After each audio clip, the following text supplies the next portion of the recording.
E eu gostaria de ler um texto que se encontra no livro do profeta Abacuque, Abacuque capítulo 1, do verso 1 ao 13. A advertência revelada ao profeta Abacuque. A primeira queixa de Abacuque, versículo 2.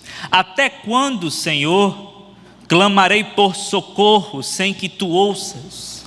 Até quando gritarei a ti violência sem que tragas salvação? Por que me fazes ver a injustiça e contemplar a maldade? A destruição e a violência estão diante de mim. Há luta e conflito por todo lado. Por isso a lei se enfraquece e a justiça nunca prevalece. Os ímpios prejudicam os justos, e assim a justiça é pervertida. Aí aqui no versículo 5, o Senhor toma a palavra e diz assim: olhem as nações e contemplem-nas, fiquem atônitos e pasmem, pois nos dias de vocês farei algo em que não creriam se lhes fossem contado. Estou trazendo os caldeus, a Babilônia, uma nação cruel e impetuosa que marcha por toda a terra para apoderar-se de moradas que não são suas. É uma nação apavorante e temível, que cria a sua própria justiça e promove a sua própria honra. Seus cavalos são mais velozes que os leopardos, mais ferozes que os lobos no crepúsculo. Sua cavalaria vem de longe, seus cavalos vêm a galope. Vem voando como ave de rapina que mergulha para devorar. Todos vêm prontos para a violência. Suas hordas avançam como o vento do deserto e fazendo tantos prisioneiros como a areia da praia. Menosprezam os reis e zombam dos governantes. E riem de todas as cidades fortificadas, zombam delas, pois constroem pontes ou rampas de terra e por elas as conquistam. Depois passam como o vento e prosseguem, homens carregados de culpa e que têm por Deus a sua própria força ou seu próprio ventre. A segunda queixa do profeta Abacuque, versículo 12: Senhor, tu não és desde a eternidade? Pergunta Abacuque. Meu Deus, meu santo, tu não morrerás. O Senhor não vai morrer. Senhor, tu designaste essa nação para executar juízo. Ó rocha, determinaste que ela aplicasse castigo. Teus olhos são tão puros que não suportam ver o mal. Não podes tolerar a maldade. Então, se assim é, por que toleras os perversos? Por que ficas calado enquanto os ímpios devoram os que são mais justos que eles? Por que, Senhor? Deus fala conosco, como já foi pedido, aplica a tua palavra aos nossos corações e que a tua majestade, a tua glória e a honra do teu nome, que o Senhor seja exaltado nesta noite por meio da pregação da tua palavra, por meio da pregação do evangelho, por intermédio do profeta Abacuque. Fala conosco, é o desejo da nossa alma, é o anseio do nosso coração. Assim nós a ti oramos, em nome de Jesus. Amém. Como é que está o seu relacionamento com Deus? A título de introdução, eu acredito que seja importante esclarecer que esta pergunta, ela não tem a pretensão de saber como é que vai a sua vida moral. Eu não estou querendo saber se você está mais santo ou mais pecador. Não é isso. A pergunta não está sugerindo esse tipo de interrogação. A pergunta, como é que vai o seu relacionamento com Deus, está numa outra categoria de pensamento. Não estou querendo saber se você tá bem com Deus no que diz respeito ao seu exercício de piedade, ou se você está num declínio moral. Não é sobre isso, a pergunta não é essa. Até porque, amados, a grande verdade é que tem crente que está mal com Deus e tem descrente que está bem com Deus. Tem um bocado de crente vivendo conflitos, experimentando sofrimentos, experimentando os dissabores da vida, enquanto você encontra infiéis lá na praia, tomando água de coco, tudo uma maravilha. E aí você chega lá para evangelizar e diz: Deus tem um plano na sua vida. Ele diz: que ótimo, porque eu também tenho um plano para a minha vida e está tudo bem. Está tudo bem comigo.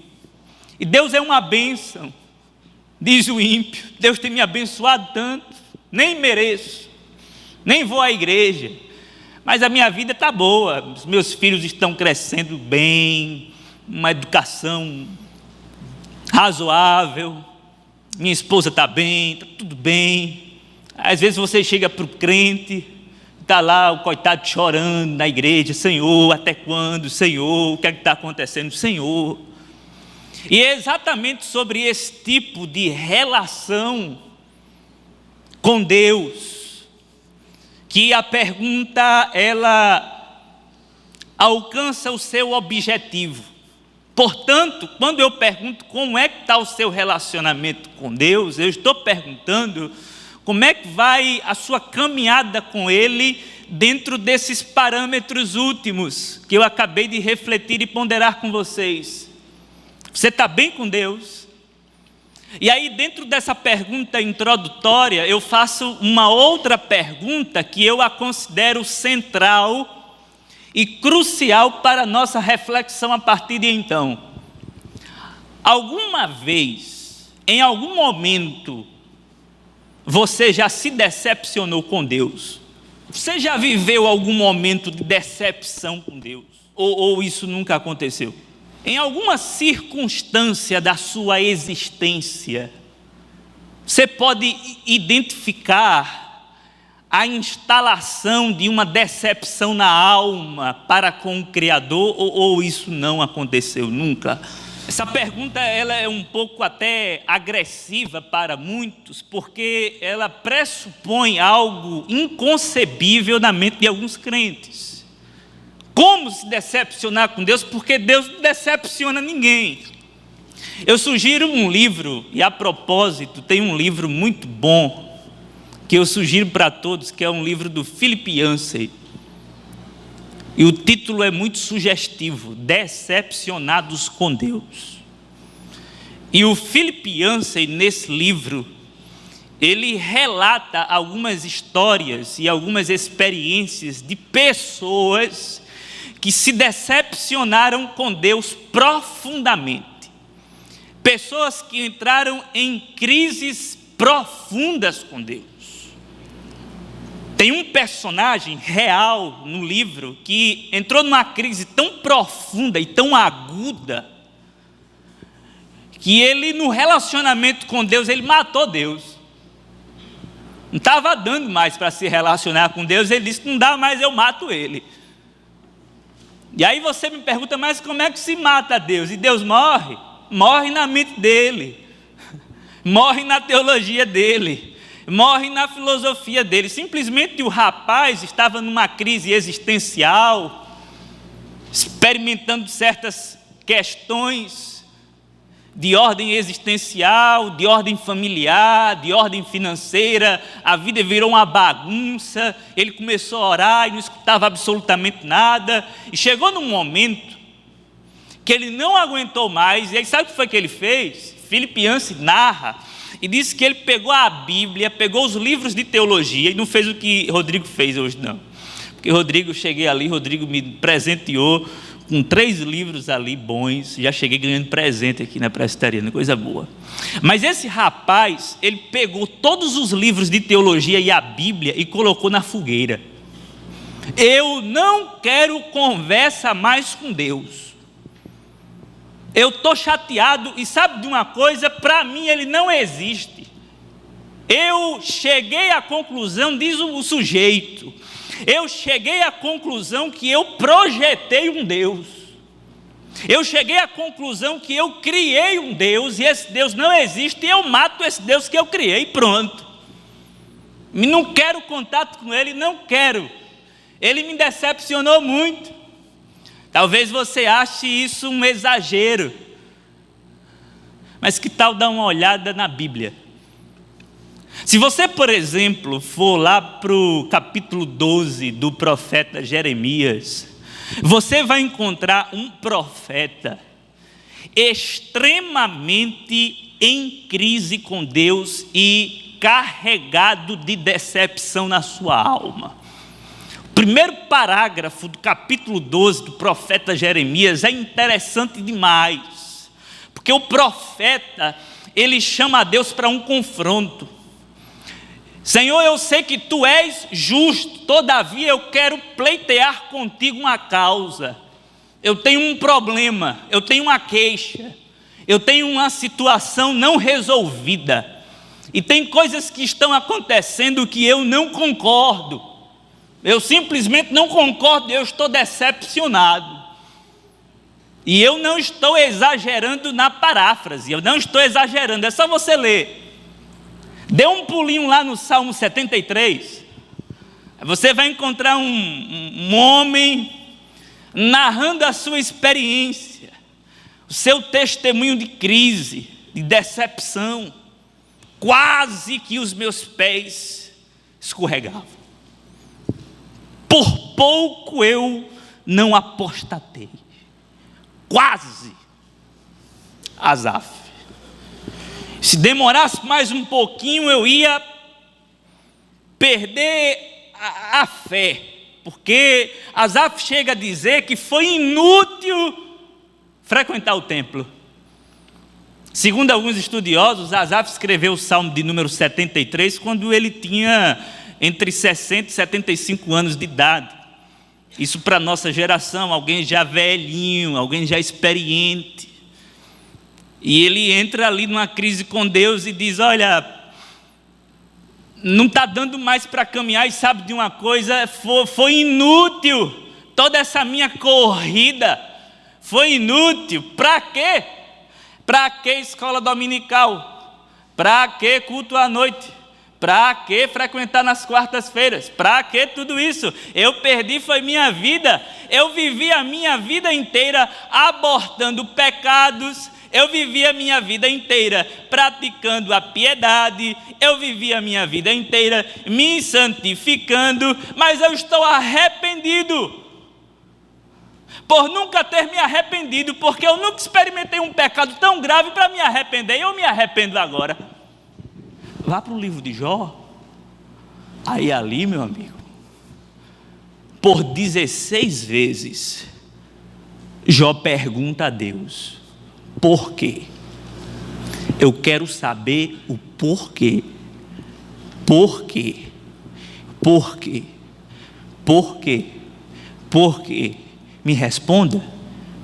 A situação fica tão grave que Jó diz assim, se eu souber onde o Senhor está, eu vou bater aí para a gente ter um papo, porque a situação é injusta. É injusto. Se eu souber onde o Senhor está, se o Senhor falar comigo, o Senhor está sendo covarde, está ficando em silêncio. Mostra a cara. Fala. Cadê o Senhor? Está brincando comigo, é? Se eu souber onde o Senhor está, eu vou bater aí. Vou bater um papo contigo. E eu quero que o Senhor me coloque na balança para ver onde eu errei. E eu vou mostrar que eu não errei. Aí quando você chega aqui no profeta Abacuque, você encontra um homem mais ou menos do mesmo jeito. O capítulo de número 1 do profeta Abacuque é um capítulo que se parece muito com um salmo. Todos nós sabemos que o livro do profeta Abacuque, ele se enquadra dentro do contexto literário da Bíblia, dos profetas menores. No entanto, esse livro que entra nessa categoria dos profetas menores e que tem um caráter profético, mais se parece com um salmo e carrega também consigo, em sua literatura, poesia. De maneira que esse texto poderia se enquadrar muito bem em um salmo, poderia ser o Salmo de Abacuque. Esse livro é uma mistura de profecia, de poesia, de queixa, de lamentação.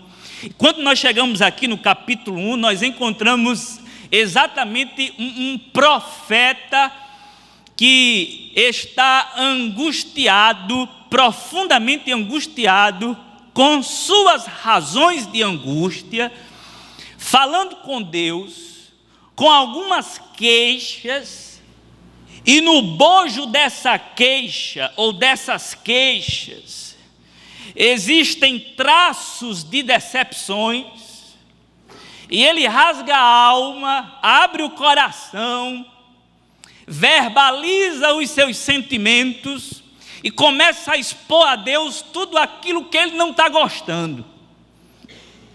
E aqui eu gostaria de abrir um parêntese. Sabe o que é que eu acho interessante nesses textos? É que Deus, Ele nos dá a liberdade de chegar diante dEle com essas queixas. Deus nos dá a liberdade de abrir o coração e dizer o que é que está passando. Eu lembro que antigamente, quando eu iniciei assim a minha espiritualidade, mesmo sem ser crente, sem ser nada, quando eu orava, eu ficava orando para esconder de Deus algumas questões que eu tinha no íntimo. E eu orava alto para abafar as minhas questões internas, a fim de driblar Deus, coisa de criança. E aí, quando eu chego nesse texto, eu encontro um profeta invocado, e que conversa com Deus, e que fala com Deus, e que tem uma queixa. Ele é queixudo, ele é um cara queixudo, e Deus deixa. Deus não exige de nós um suicídio emocional. Diante das questões da vida, diante das adversidades da existência, Deus não exige de nós uma posição estoica. Está tudo pegando mal, mas tem nada não. Deus não exige de nós uma espiritualidade robusta, augusta, que não lamenta, que não chora, que não desabafa, que não verbaliza os sentimentos. Muito pelo contrário, Ele nos dá essa liberdade de falar o que está sentindo. Portanto, nesta noite, diga a Deus o que está aí dentro. O que é que está dentro do seu coração? Você tem algumas crises, não tem? Você tem alguns probleminhas com Deus? Tem, todo mundo tem aqui. Você tem algumas queixas, ou não? Ou sua relação com Deus é perfeita? Ora, a nossa relação com Deus é imperfeita, irmãos. Porque a nossa relação com Deus é o seguinte: é o Deus perfeito se relacionando com criaturas imperfeitas. E nessa relação entre o perfeito e o imperfeito sempre tem problemas. Não são duas pessoas perfeitas, não são duas pessoas iguais, não existe equivalência, muito pelo contrário. Existe o Deus que tem caminhos altos, que tem pensamentos maiores, e criaturas finitas que estão no térreo da existência e que em meio a essas limitações entram em crise com Deus, porque os caminhos de Deus e os pensamentos de Deus são mais altos do que os nossos caminhos e os nossos pensamentos, e muitas vezes nós entramos em crises profundas, agudas e absurdas, chegando a dizer que Deus nos decepcionou. O profeta Abacuque está profundamente decepcionado com Deus, em crise com Deus, e aqui no capítulo 1 isso fica muito claro, isso fica muito evidente. Desta sorte, e assim sendo, eu gostaria de arriscar um esboço que nos leva a refletir sobre o que foi que gerou dentro da alma desse profeta aqui, crise, decepção, angústia e tudo mais. E por conseguinte, eu quero tentar alcançar o seu coração e a sua mente, tentando lhe comunicar, ou lhes comunicar, o que é que, na maioria das vezes, se instala dentro de nós, ou por que se instala dentro de nós crises e decepções para com Deus. O que foi que gerou decepção em Abacuque? Por que Abacuque ficou decepcionado com Deus? Porque ele entrou em crise. Em primeiro lugar, Abacuque entrou em crise com Deus, e ele experimentou uma profunda crise no seu relacionamento com Deus, a ponto de ficar decepcionado, por causa do absoluto silêncio daquele que tem todas as respostas. Abacuque entrou em crise e ficou decepcionado com Deus por causa, em primeiro lugar, do absoluto silêncio daquele que tem todas as respostas. Quando você olha para o versículo de número 2, o profeta Abacuque esperneia: até quando, Senhor, clamarei por socorro sem que tu ouças? Faz um tempo que eu estou orando e o Senhor não escuta. Quando você vai para o versículo de número 13, mais uma vez Abacuque diz: Senhor, por que ficas calado? Por que o Senhor não fala? Meus amados, é importante nós considerarmos algo muito importante. O profeta Abacuque se constitui aqui, dentro desse contexto histórico, como um pontífice. Ele é uma ponte de ligação entre Deus e o povo. E a nação de Judá estava experimentando uma derrocada moral e espiritual sem igual. O povo estava incabrestavelmente obstinado para o mal. O povo estava desconcertado. O povo estava em convulsão moral. O povo estava entregue à libertinagem. E aqui o profeta Abacuque, ele se coloca diante de Deus como um intercessor, orando pela sua nação, dizendo: Senhor, abençoa esta nação, Senhor, abençoa o teu povo, Senhor, por favor, faz alguma coisa, Senhor, estou falando contigo e eu preciso de uma resposta da tua parte para dizer algo a este povo. Está aqui um profeta de Deus, e um profeta de Deus tem algo para falar. Profeta de Deus sempre tem algo para falar, mas Abacuque não tem o que falar, porque o Deus que tem todas as respostas e que determina o que o profeta deve falar, fica calado. E aí Abacuque vai se arrastando: Senhor, até quando? E ele vai na penitência da oração: até quando, Senhor? Eu vou clamar e o Senhor não vai escutar. Aí fica esse silêncio assim: Senhor, o Senhor está por aí? Amados, Deus é extremamente comunicativo, pessoal, relacional. Deus se relaciona conosco. Aliás, Deus fala conosco todos os dias, através da sua palavra. Eu quero deixar muito claro aqui que a questão é outra, porque eu sei que tem muita gente pensando o seguinte: Deus hoje não fica em silêncio com o seu povo porque nós temos a Bíblia Sagrada, e a Bíblia Sagrada é a palavra de Deus. Sendo a palavra de Deus, Ele fala conosco todos os dias se nós meditamos na palavra dEle. E de fato isto é verdade. Essa revelação especial, essa revelação proposicional, as Escrituras Sagradas é a palavra de Deus. E nós encontramos aqui a palavra, a voz do Criador, Deus falando conosco. Só que é importante nós aceitarmos o óbvio. Deus fala todos os dias conosco através da Bíblia. Tudo aquilo que é concernente à salvação, à nossa vida de santidade, como nós devemos nos comportar, mas Ele não diz aqui na Bíblia com quem você vai se casar. Ele não diz aqui na Bíblia qual será o seu futuro profissional.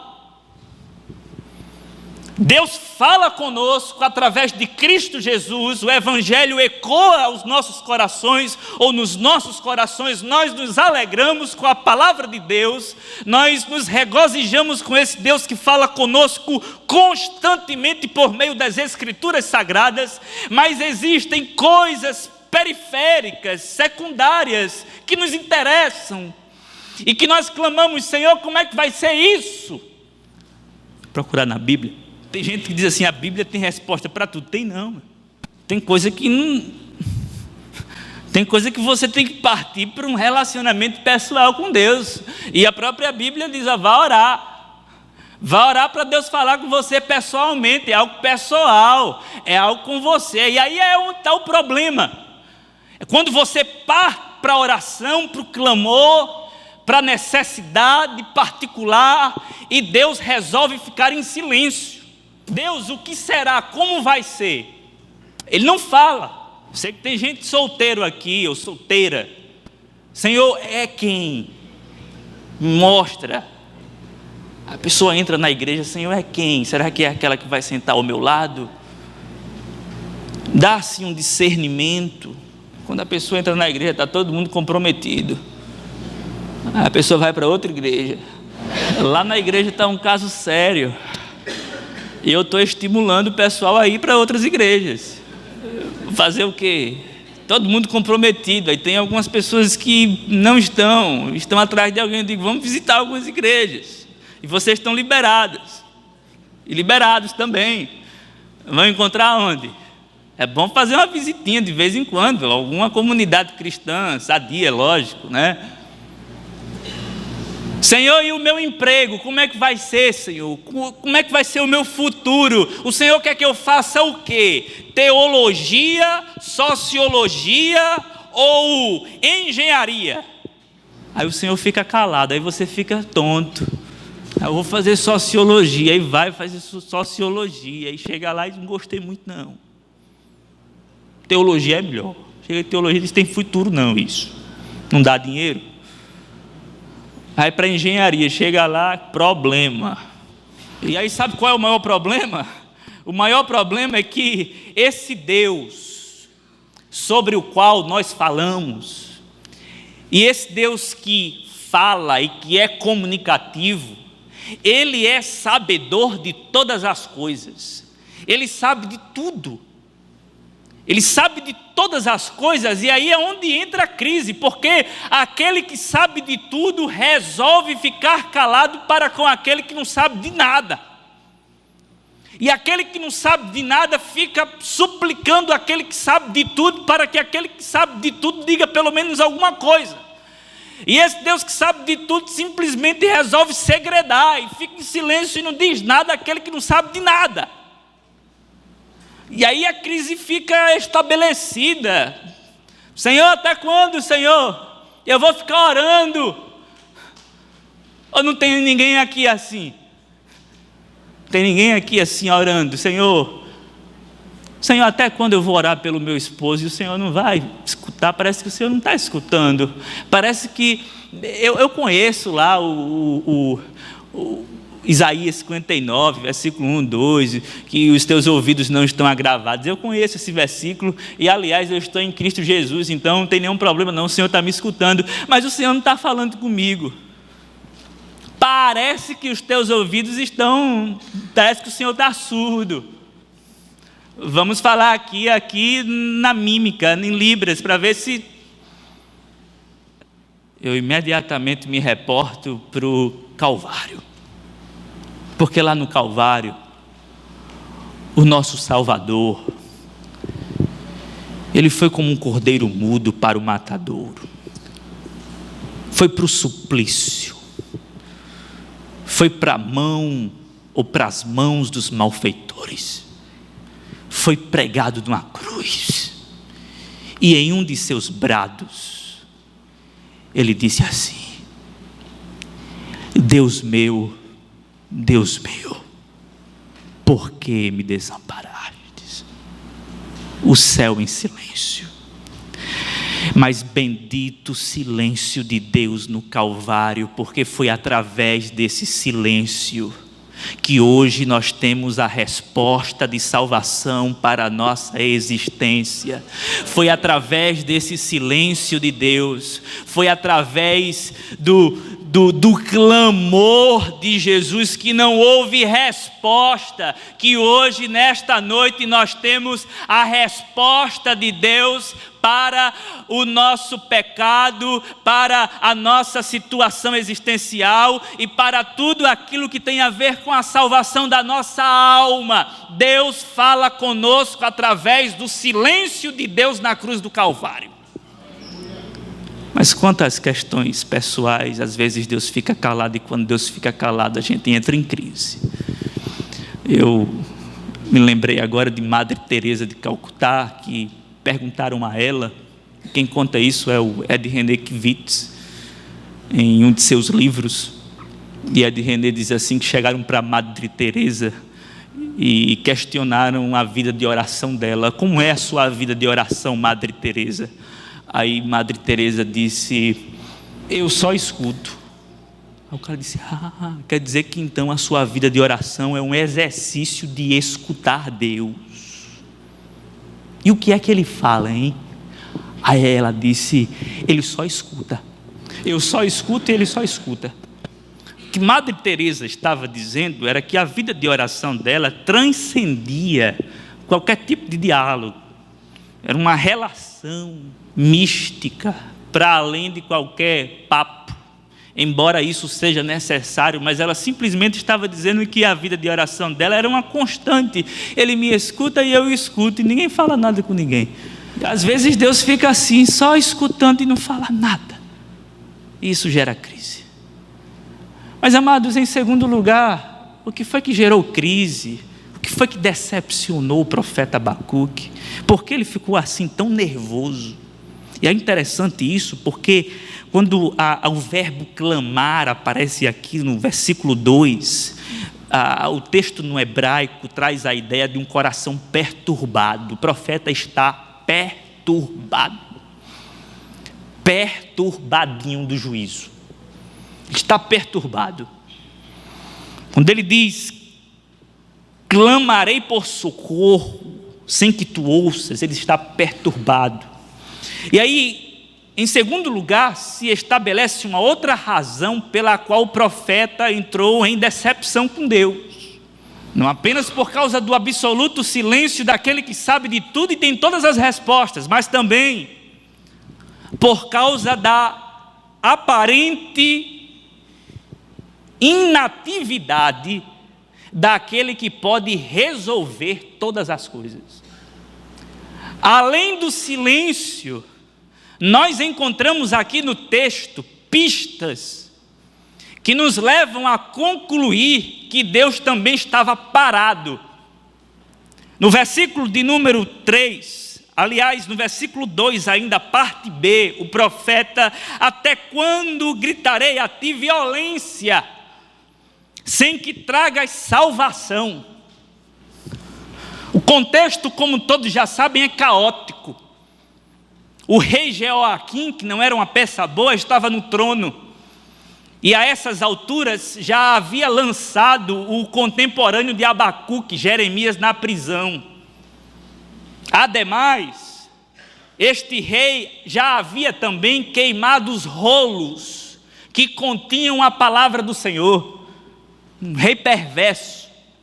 E aí Abacuque diz, olha Senhor, a injustiça se espraia pela terra, a violência prevalece, a violência é prevalente aqui no meio do teu povo, a nação está tomada pela iniquidade, pela injustiça, pela violência, há muito sangue sendo derramado, há muita morte injusta, há muito inocente sendo morto, e eu estou clamando ao Senhor para salvar este povo, e até quando eu vou gritar a ti violência, e o Senhor não vai salvar? Ele é aquele que diz assim, os meus braços não estão atrofiados para não poder salvar. Mas aqui ele está aparentemente parado, congelado, paralítico em suas boas ações. Ele não faz.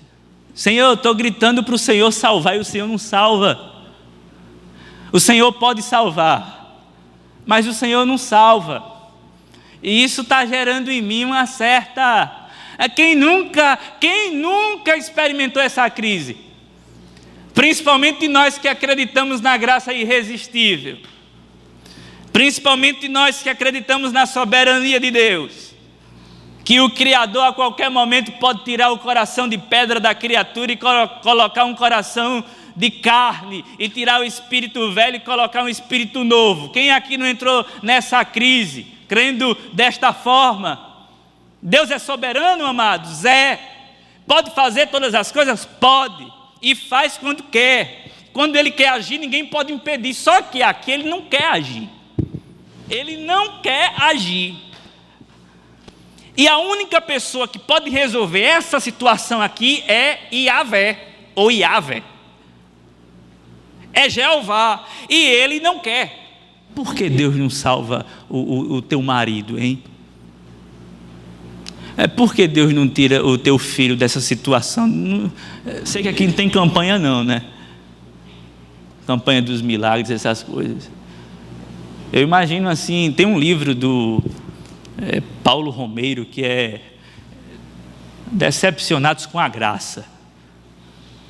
Muito interessante. Pessoas que estão vindo do meio pentecostal ou neopentecostal para o mundo tradicional porque estão decepcionados com o neopentecostalismo e suas propostas.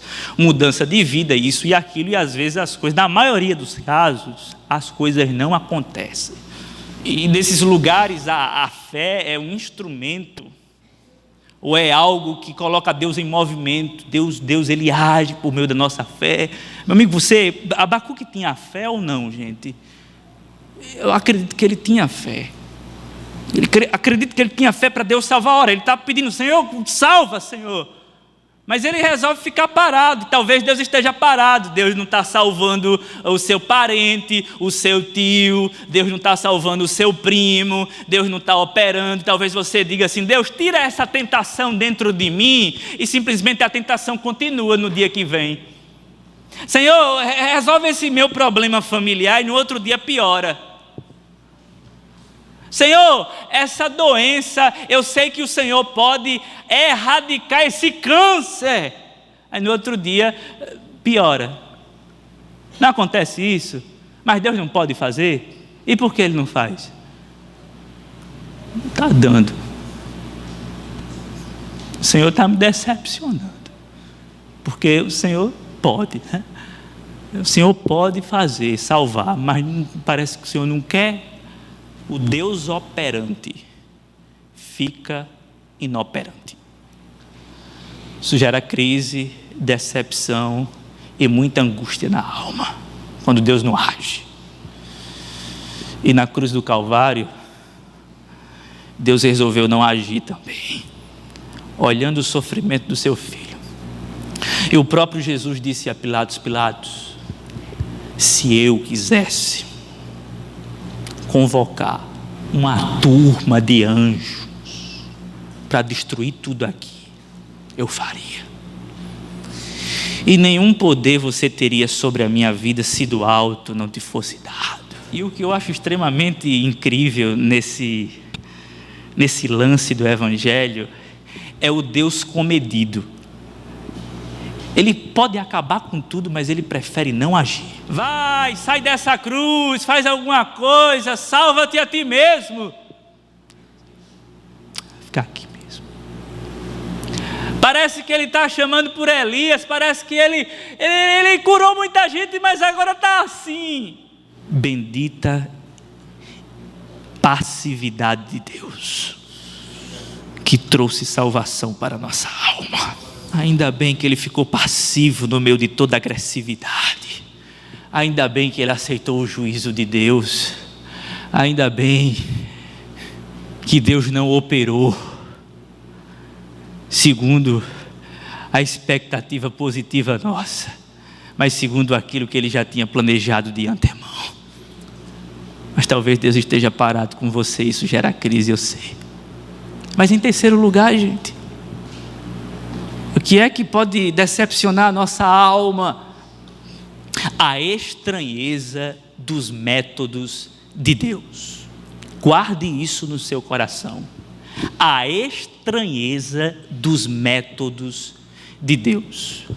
Deus estava calado, Deus estava parado, mas de repente Deus resolve falar e agir. Era melhor Deus ter ficado calado e era melhor Deus ter ficado parado. Porque quando você vai para o versículo de número 5, Deus quebra o silêncio e diz: Abacuque, tá bom, eu vou falar com você e eu vou agir. Agora escute só o que eu tenho para dizer e escute só o que eu tenho para fazer. Olhem as nações e contemplem-nas. Fiquem atônitos e pasmem, pois nos dias de vocês farei algo em que não crerão quando lhes forem contado. Estou trazendo a Babilônia, os caldeus, nação feroz e impetuosa, que vai marchando sobre a largura da terra, se apoderando de moradas que não são suas. Eles vão derrubando tudo, estragando tudo, conquistando tudo, conquistando povos, se espraiando por toda a terra, se apoderando de todo mundo. A grande potência mundial está marchando sobre a largura da terra, e eu vou levantar a Babilônia para punir vocês. É isso que eu vou fazer, Abacuque. Está respondido e está feito. Aí é que o negócio fica bravo. Que negócio mais estranho, irmãos. É tão estranho que Deus diz assim: eu vou fazer uma coisa que vocês vão ficar atônitos, e muita gente não vai crer quando for contado. Abacuque, eu vou agir nesse povo. Eu vou pegar a Babilônia, que você conhece a fama, né? E essa Babilônia vai pegar vocês e vai arrastar todo mundo para o cativeiro. Sorte de quem sobrar, porque eles vêm para devorar. Estranho demais. O Dr. Martin Lloyd Jones, olhando para esse texto, ele diz algo muito pertinente. Abacuque aceitaria numa boa, eu estou parafraseando, Abacuque aceitaria numa boa a disciplina de Deus em seu povo. A questão é que Deus está fazendo uma coisa que é estranha. O que é estranho? A disciplina? Não. O que é estranho é a maneira que Deus vai disciplinar o povo. Porque Deus está levantando uma nação que é mais ímpia do que a nação de Judá. Aí é que o bicho pega. Tem várias formas de Deus agir. Só que Deus simplesmente resolve agir de uma maneira estranha. Eu vou levantar a Babilônia, que tem mais pecado, e vou punir vocês. Eu vou fazer isso aqui. É a metodologia divina. Instrumentalizando a Babilônia, instrumentalizando os caldeus, para punir o povo dele. E Abacuque aí vai entrar na segunda queixa. Senhor, não está dando para entender muito. Esse Deus é muito estranho, irmãos, às vezes. Você pensa que ele... Porque, assim, a gente tem um costume de colocar Deus dentro de uma gaiola, né? O agir de Deus é assim.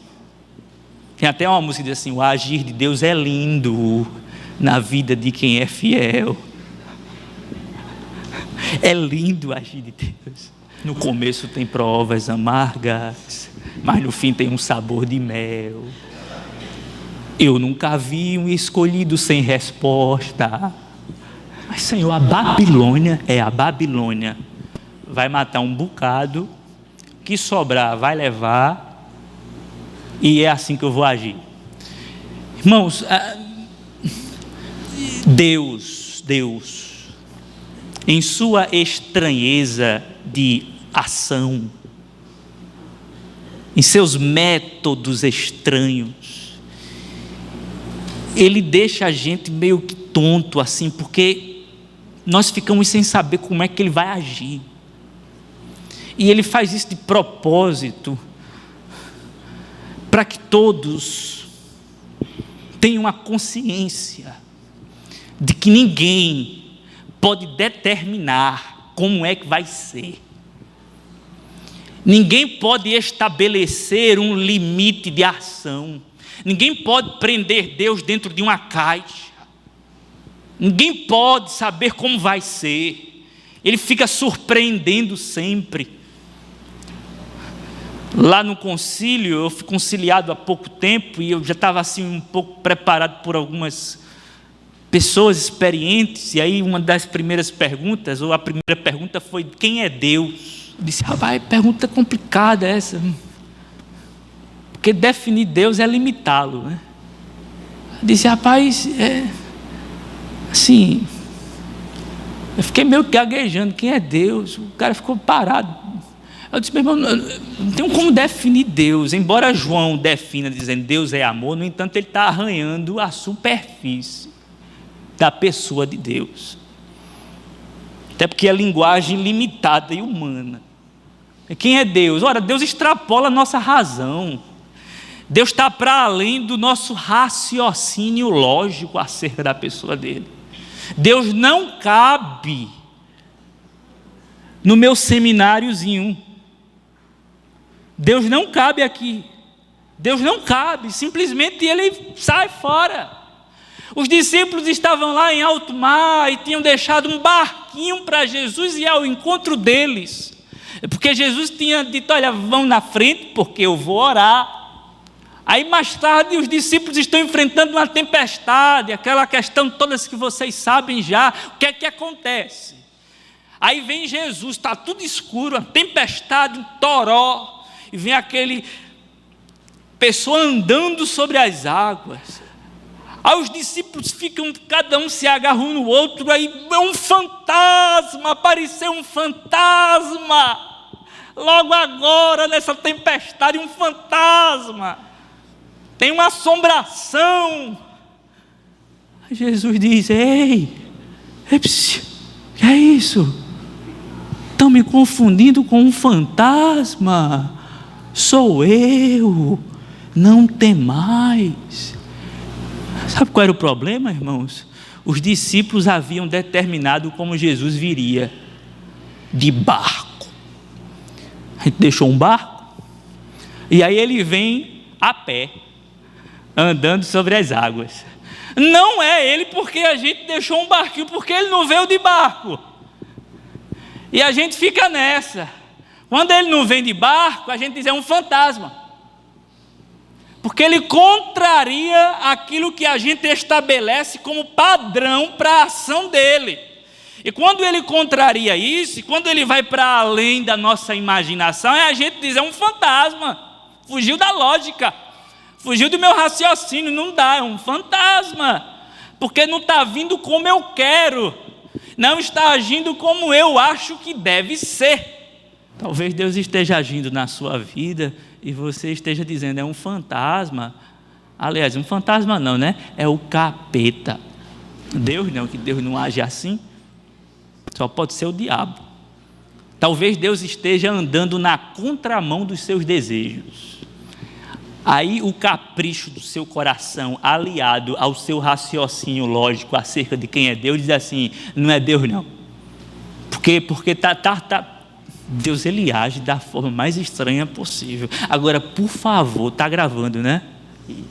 Por favor, ninguém confunda o que eu estou dizendo com as estrelinhas, os mortais e os Hadugens que rola no meio pentecostal e neopentecostal. Porque o argumento é esse: o agir de Deus ninguém é estranho, ninguém entende. Não é sobre isso que eu estou falando, certo? O que falar da cruz, então? A mensagem da cruz é uma mensagem estranha, porque é pregar salvação, levando uma mensagem que é loucura, pedra de tropeço, fora da razão. Deus, o Deus imortal, sendo mortal, o Deus atemporal, sendo tragado pelo tempo, o Deus imaterial, se encarnando e no final morrendo como Deus na cruz. Que mensagem louca! Não dá para a gente entender isso. Paulo, isso é uma loucura. E aí diz Paulo, tudo bem. Paulo diz, tudo bem, é loucura mesmo, mas a loucura de Deus é mais sábia do que a sabedoria dos homens. Que mensagem é essa? Eu não estou entendendo, sim, mas é assim que Deus age. Ele resolveu nos salvar de uma maneira estranha. Ele veio até nós em Cristo Jesus, assumiu a nossa culpa. O Deus que não morre, morreu. Ao terceiro dia ressuscitou dentre os mortos. Mas muitos ainda continuam tropeçando nessa mensagem, porque é estranha. É estranha. Ora, para os discípulos era algo estranho. O Senhor vai morrer, o Messias, o Senhor vai comandar é tudo. E ele morre, estranho demais. Mas em quarto lugar, gente, o silêncio de Deus, a apatia de Deus, a inatividade dele, não é? A estranheza dos métodos divinos. Mas em quarto lugar, o que foi que gerou assim, uma decepção na alma do profeta Abacuque? Eu queria sublinhar esse ponto, dizendo que o que mais, e eu volto a citar Martyn Lloyd-Jones, que ele vai enfatizar muito esse ponto, o que mais deixou o profeta Abacuque em crise, além do silêncio, além da inatividade e além da metodologia estranha, foi a incompatibilidade entre o caráter de Deus e o mal. Quando você se volta para a segunda queixa do profeta Abacuque, ele segue um raciocínio lógico. Perceba o argumento de Abacuque, veja como ele é inteligente. Senhor, tu não és desde a eternidade, meu Deus, meu santo, tu não morrerás. Senhor, tu designaste essa nação para executar juízo. Eu sei disso. Abacuque é inteligente. Ó rocha, determinaste que ela aplicasse castigo. Eu sei. Teus olhos são tão puros que não suportam ver o mal. Eu conheço o Senhor. Não podes tolerar a maldade. Não é, Senhor? Sim, Abacuque, é isso mesmo, o que mais? Então por que o Senhor tolera o mal? Abacuque querendo colocar Deus numa sinuca de bico. Esse é o famoso dilema de Epicuro. Qual é o dilema de Epicuro? Se existe um Deus, vamos lá. Ele existe. E se esse Deus existe, e se os cristãos afirmam que ele é bom, tudo bem. Mas não venha me dizer que ele é todo poderoso. Porque se ele é bom e todo poderoso, não dá para conviver com o mal. Ele tem que acabar com o mal. É incompatível. Se ele existe e é todo poderoso, tudo bem. Agora só não venham me dizer que ele é bom. Porque juntando esse Deus que existe, a sua onipotência e a sua bondade, não há como existir uma compatibilidade entre esse Deus que é todo poderoso, bondoso e o mal existente. Está Abacuque e Epicuro na mesma linha. Por que é que o Senhor não acaba com isso? Abacuque chega a argumentar, a poesia é linda. Abacuque diz assim: Senhor, os teus olhos são tão puros que o Senhor não pode contemplar o mal, Senhor. A tua pureza é tão grande, Senhor, que... Aí ele diz assim, e por que o Senhor está tolerando isso? Abacuque.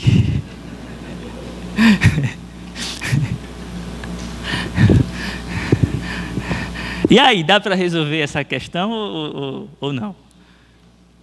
Bem, eu estou com um livro do Alvin Plantinga, Deus, a Liberdade e o Mal. Eu estou tentando entender o ABC dessa história toda. E eu estou chegando à conclusão que eu não chego à conclusão. Deus, liberdade e mal, Deus, liberdade e mal. Porque, irmãos, nós estamos falando de alguém que extrapola a nossa razão. E aí, é Deus, irmãos, e nós somos criaturas. E tem gente que diz assim, quando nós chegarmos no céu, aí a gente vai entender aquilo que a gente não entendia. Eu não sei. Porque Deus vai continuar sendo Deus e você vai continuar sendo criatura. Entender a mente de Deus, entender os propósitos dele, lá na eternidade vai ser tudo revelado. Eu não sei se dá. Lembra da crise de Jó? Quando Deus resolve quebrar o silêncio e falar com Jó, na primeira pergunta, vamos lá, Jó, você está me fazendo algumas perguntas, eu vou fazer uma, se você conseguir responder a primeira, aí a gente pode discutir alguma coisa. Onde você estava quando eu criei o mundo? Não dá para responder a primeira pergunta do vestibular para você chegar a alguma posição no céu aqui comigo? Não tem como? Abacuque está aqui nesse dilema, é o dilema de Epicuro. Como é que pode? Existe uma incompatibilidade. E Abacuque está definhando em suas elucubrações filosóficas, teológicas. Ele está tentando sistematizar a coisa, mas não está conseguindo. E quando ele não consegue fechar a questão, ele começa a se desesperar, começa a tentar dialogar com Deus. Senhor, é porque eu queria só uma explicação, Senhor, uma explicaçãozinha para eu sair dessa angústia. Eu estou muito aflito, o Senhor não responde, o Senhor não age. E quando o Senhor resolveu falar e agir, o Senhor resolveu falar e agir de uma forma totalmente estranha. E agora eu não estou entendendo mais nada, estou morrendo. Está Abacuque lá, definhando na alma, com a mente lotada de questões filosóficas acerca de Deus. E aí quando entra no capítulo 2, o profeta Abacuque diz, eu vou aguardar alguma resposta que pelo menos venha a mim me livrar desse buraco negro de depressão filosófica. Aí Deus, com muita peninha de Abacuque, diz, Abacuque, escreva uma coisa. Versículo 4, capítulo 2. Abacuque, você quer viver, meu filho? Quer? Você quer caminhar comigo? Quer, meu filho? Você quer sair dessa? Você está no fundo do poço, meu filho. Você quer sair dessa situação? Quer? Escreva isso, Abacuque. O ímpio está envaidecido. Seus desejos não são bons, mas o justo, pela sua fé, viverá. Você quer viver, Abacuque? Então viva pela fé. Se você deseja caminhar comigo, Abacuque, então você vai ter que caminhar pela fé. Se você deseja ter uma relação comigo saudável, Abacuque, então é pela fé. Se você deseja trilhar um caminho comigo, Abacuque, então isso só é possível pela fé. Se você pretende continuar numa parceria comigo, então é pela fé. Você só vai conseguir viver pela fé. É pela fé. É somente pela fé.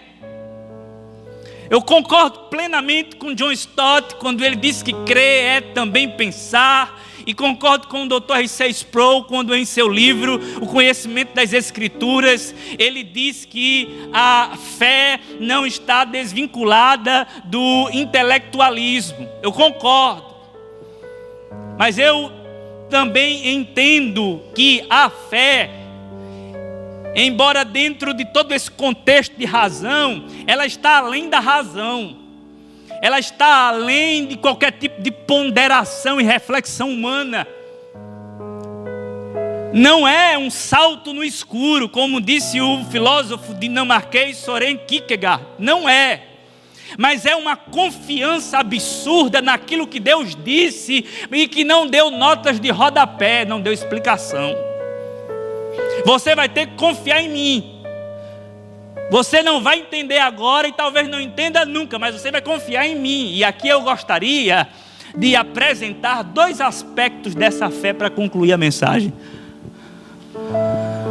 O primeiro aspecto dessa fé que vence a decepção, que vence a crise, que vence a angústia e que renova a nossa esperança.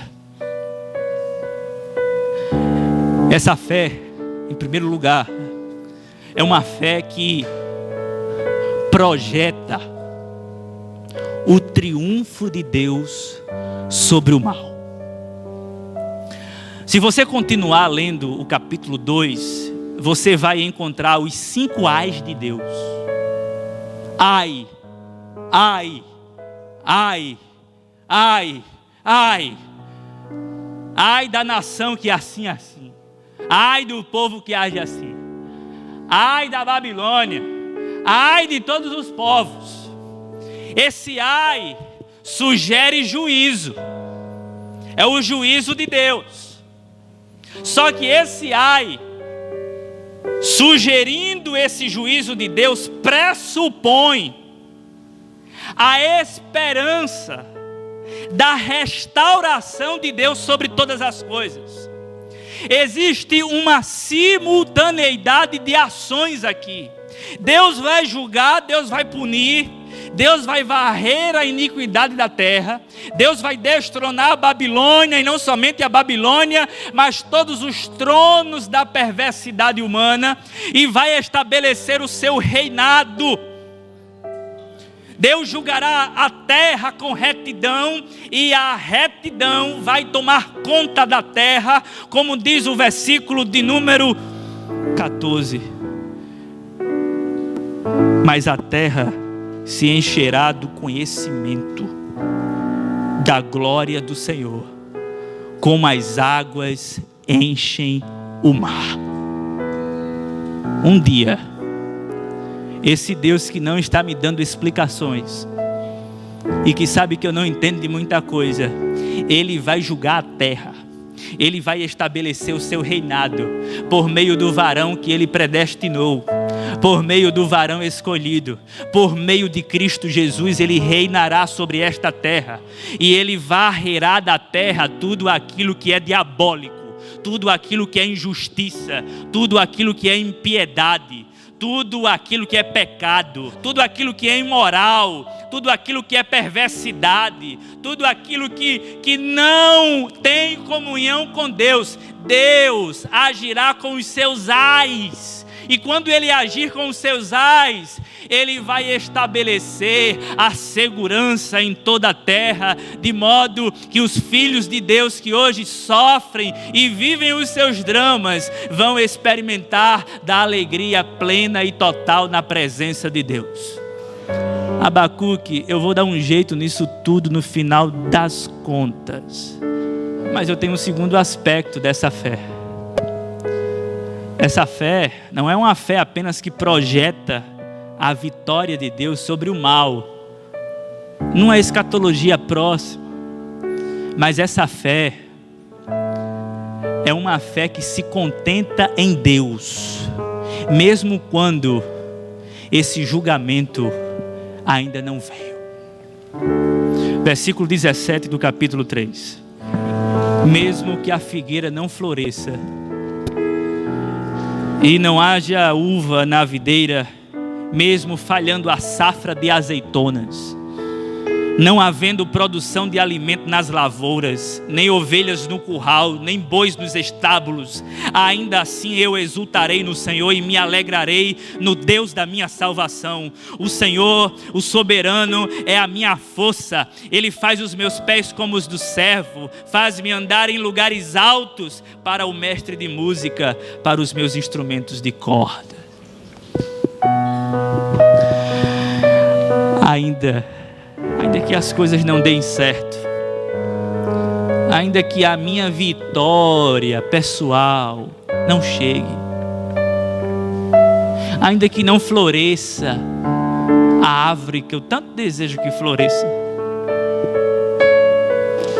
ainda que Deus não atenda o desejo sincero do meu coração, por alguma razão que eu desconheço, todavia eu me alegrarei nele. A fé é em Deus, não nas coisas. Abacuque, ele está numa mistura de sentimentos. No versículo de número 16, que precede o cântico de alegria, Abacuque diz que está com a sua alma arrasada ainda. Quando ouvi isso e o meu íntimo estremeceu, meus lábios tremeram, os meus ossos desfaleceram, minhas pernas vacilaram. Eu vou esperar o dia da desgraça que virá sobre o povo que nos ataca. E ele está tremendo. Ele está com os lábios trêmulos, ele está com os ossos quebrados, ele está chorando, mas mesmo assim, nessa mistura, nessa miscelânea de sentimentos, a fé brota aqui dentro do coração dele, e ele diz: ainda que nada dê certo aqui nessa perspectivazinha minha, aqui no horizonte do meu olhar, ainda que as coisas não fluam, eu todavia me alegrarei no Senhor, nele está a minha salvação. Eu vou me alegrar no Senhor, eu vou me alegrar no Senhor. Eu não tenho outros motivos para me alegrar aqui, eu não tenho, eu estou triste, eu estou abatido, eu estou arrasado. A Babilônia vai chegar, vai desgraçar tudo, mas eu vou me alegrar no Senhor. Eu vou me alegrar no Senhor, ainda que nada aconteça, ainda que não dê certo, ainda que não dê certo o relacionamento, meu amigo, ainda que você não passe na prova, ainda que não dê certo a porta de emprego que está para se abrir, ainda que alguma coisa dê errado, se alegre no Senhor. Mesmo chorando, dizendo: não deu certo, Senhor, mas se alegre, Senhor, eu me alegro em Ti pela fé. Eu quero concluir só contando a historinha do Senhor, que estava muito doente no leito de enfermidade, e o seu netinho também estava com o coração crescido, ambos doentes, moribundos, crentes. E aí o menininho chegou para o seu vovô, que estava na cama, e disse: vovô, vamos orar para Deus curar a gente? Aí o vovô disse: vamos, meu netinho. O menino estava com o coração crescido, já estava cansado, o ancião já estava nas últimas. E aí eles oraram com muita fé. Na semana seguinte, o menino estava pior, respirando assim ofegantemente, e o velhinho também, ambos numa situação delicada e difícil, sem saúde. Aí o menino chegou para o vovô, percebendo que estava mal, disse: vovô, ele nem atendeu a oração da gente, não foi? Aí o vovô olhou para o netinho e disse: foi, meu filho, foi. Papai do céu nem atendeu a oração da gente, mas nem por isso ele deixou de ser o nosso amigo. Ele continua sendo nosso amigo, meu filho. Ele continua sendo a nossa satisfação. Ele continua sendo a única coisa que nós temos nessa vida. Ele não é a coisa mais importante, Ele é a única importância neste universo. Ainda que isso não dê certo, ainda que isso aqui também não dê certo, ainda que aquilo não funcione, e ainda que isso aqui não saia como você quer, todavia, entretanto, louve ao Senhor, porque Ele é o Deus da sua salvação. Vamos louvar a esse Deus que é digno de toda honra, todo louvor e toda glória. Eu convido a todos a ficarem de pé e nós iremos, mesmo em meio às circunstâncias, mesmo em meio aos problemas e mesmo em meio a tudo aquilo que ainda não foi resolvido, e ainda que você saia daqui sem uma resposta, todavia se alegre no Deus da sua salvação.